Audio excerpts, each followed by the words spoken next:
రాజంపేట కేంద్రంగా జిల్లా ఏర్పాటు చేయాలని స్థానికులు పెద్ద ఎత్తున ర్యాలీ నిర్వహించారు. రాజంపేట జిల్లా సాధన సమితి ఆధ్వర్యంలో భారీ ర్యాలీని చేపట్టారు. వైసీపీ దుర్మార్గ పాలనకు కేర్ ఆఫ్ అడ్రస్ అని రాజంపేట జనసేన నేత అధికారి కృష్ణ అన్నారు. రాజంపేటకు జిల్లా రాకపోవడానికి జగన్ కారణమంటున్నటువంటి అధికారి కృష్ణతో మా correspondent Sudheer face to face. చేయాలని చెప్పి ఇవాళ రాజంపేట రైతుగా పూర్తిస్థాయిలో కూడా పెద్ద ఎత్తున ప్రజా గర్జన కార్యక్రమం నిర్వహించడం జరిగింది. గర్జన కార్యక్రమంలో కూడా పూర్తిస్థాయిలో కూడా పార్టీ కార్యాలయం కూడా పూర్తిస్థాయిలో కూడా పాత బస్ స్టాండ్ సర్కిల్ నుంచి పూర్తిస్థాయిలో ఏదైతే ఆర్డీఓ ఆఫీస్ వద్దకు రావడం జరిగింది. అయితే పూర్తిస్థాయిలో ఇప్పటికే గతంలో ఎన్నో మార్లు కూడా పూర్తిస్థాయిలో ఆర్డీఓని కలిసిన పరిస్థితి ఉంది. ఇప్పటికే రాజంపేట జిల్లా కేంద్రంగా చేయాలని చెప్పి ఉన్నటువంటి జేఏసీ కూడా పూర్తిస్థాయిలో కూడా మద్దతు పలుకుతున్న పరిస్థితి ఉంది. అయితే ఇదే అంశానికి సంబంధించి మనం మాట్లాడేందుకు జనసేన పార్టీ నాయకులు ఉన్నారో వాళ్ళని అడిగి తెలుసుకుందాం. అన్న ఏంటి చెప్పండి, ఇప్పటికే గతంలో కూడా ఆర్డీఓని కలవడం జరిగింది, మరోమారు ఎందుకు కలిసారు అసలు? ఈరోజు మా అందరి మొర ఒకటే, రాజంపేటను అన్ని వసతులున్న రాజంపేటను వదిలిపెట్టి ఒక ఫారెస్ట్ లాగా ఒక అడవిలాగా ఉన్న ఏరియాకు రాయచోటికి తీసుకోవడం అనేది మా అందరి రాజంపేట కోడూరు ప్రజల ఆర్తనాదాలు, వాళ్ళ అభ్యర్థనలు తెలియజేస్తున్నారు. కానీ గత పాలకులు చేసిన తప్పిదం, ఆ రోజు గత పాలకుడు అంటే వైఎస్ జగన్మోహన్ రెడ్డి ఆయన ఒంటెద్దు పోగడ చేష్టాలకు ఈరోజు రాజంపేట కోడూరు ప్రజలు శాపగ్రస్తులై ఇబ్బంది పడుతున్నారు. ఎందుకంటే వాళ్ళు ఓట్లు వేయించుకొని గెలిపించుకున్నారు కదా, మేము ఒంటెద్దురు మేము ఏది చేస్తే బ్రిటిష్ కాలంలో వాళ్ళు బ్రిటిష్ వాళ్ళ టైపులో పరిపాలన చేయాలని ఆలోచించుకొని అందుకోసమే ఈ వైఎస్ జగన్మోహన్ రెడ్డి ఈరోజు ఇంట్లో కూర్చొని విసనకరతో ఫ్యాన్లో ఇసనకరతో ఇసురుకుంటా ఫ్యాన్ ఇరిగిపోవడంతో మన కూటమి పెద్దలకు నారా చంద్రబాబు నాయుడు గారికి, శ్రీ కొన్నిదల పవన్ కళ్యాణ్ గారికి, బీజేపీ పెద్దలకు మేము విన్నవించుకునేదానికే ఈరోజు మా ప్రజలు, మా రాజంపేట ప్రజలు, కోడూరు ప్రజలు అన్ని ఏరియాల నుంచి తండోపతండాలుగా చిన్న చిన్న పిల్లలు కూడా ఈరోజు రోడ్డు మీదకి రావడం జరిగింది. అంటే ప్రధానంగా మీరేమో రాజంపేట వద్దు, రాయచోటి వద్దు అంటున్నారు, అలాగే వాళ్ళు కూడా అక్కడ రాయచోటి కావాలి, రాజంపేట వద్దు అంటున్నారు. దీన్ని ఎలా చూడొచ్చు అసలు? అంటే న్యాయం అన్యాయం అనేది ప్రజలను ఒక ప్రజా దర్బార్ లాగా ప్రజలను నిర్ణయించమని చెప్పండి. ఒక రాజకీయ నాయకుడు నిర్ణయించకూడదు, ఒక మినిస్టర్ నిర్ణయించకూడదు, ఒక ఐఏఎస్ ఆఫీసర్ నిర్ణయించకూడదు. ప్రజల అభిప్రాయం కనుక్కోవాలి.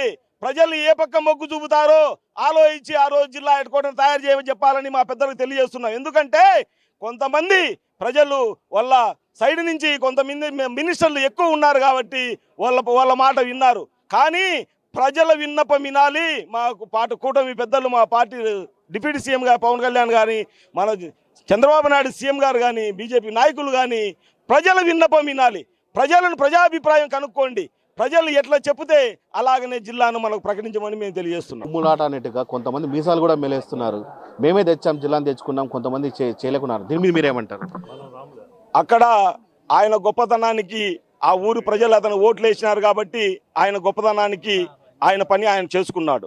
అది మేము తప్పుపట్టాం. ఎందుకంటే వాళ్ళ ప్రజలు అతను ఓట్లేసి ఒక లీడర్గా తయారు చేసినారు. అందుకోసం వాళ్ళ ప్రజల కోసం, వాళ్ళ ప్రజాభిష్టం కోసం ఆయన కష్టపడినాడు. ఆయన్ని మనం తప్పుపట్టలేము. ఎందుకంటే ఎవరు ప్రజలు వేసి ఓడి గెలిపిస్తారో ఆ ఏరియా ప్రజలకు న్యాయం చేయాలని ఆ లీడర్కు అది ఉంటుంది. కానీ మా కూటమి పెద్దలు అది ఆలోచించి అందరినీ దృష్టిలో పెట్టుకొని, రాయంపేట కోటూరు కూడా రాయచోటిలాగా దృష్టిలో పెట్టుకొని ఆలోచించి మమ్మల్ని, మా ప్రజల అభ్యర్థనను విని మమ్మల్ని జిల్లా హెడ్ క్వార్టర్గా మళ్ళీ ప్రకటిస్తే మాకు బాగుంటుంది. ఇంకొకటి కూడా, రాజంపేట సిద్ధవటం ఒంటిమిట్ట అనేది సిద్ధవటం కోతవేడు దూరంలో కడప అని కేక వేస్తే కడప కనబడుతుంది. అటువంటి బార్డర్లో నడుచుకుంటా పోతే 15 నిమిషాలు 20 నిమిషాలు నడుచుకొని పోయే వ్యక్తులము. అంత చూసుకొని ఈరోజు ఆ సిద్ధవటం ప్రజలను కూడా రాయి చోటికి పోవాలంటే ఒక 80 కిలోమీటర్లు. అంతా చిన్న సన్నకారి రైతులు అందరూ, అక్కడ రైతులు కూడా ఉండేది 30%. 70% పాపం ప్రజలు కూలీ నాలి చేసుకొని బతికే ప్రజలు.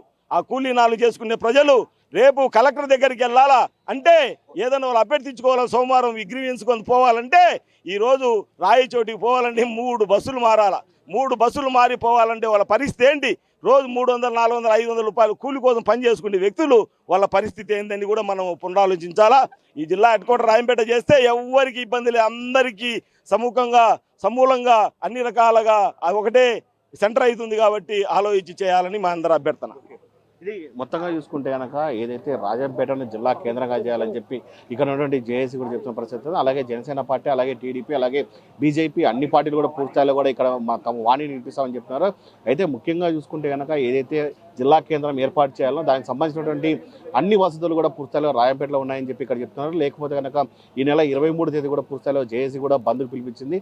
ఆ బంద్ తర్వాత కూడా పూర్తిస్థాయిలో తదుపరి కార్యాచరణ కూడా ప్రకటిస్తామని జేఏసీ నాయకులు చెప్తున్న పరిస్థితి అయితే కనబడుతుంది. వీడియో జర్నలిస్ట్ రాకేష్తో సుధీర్, అన్నమయ్య జిల్లా.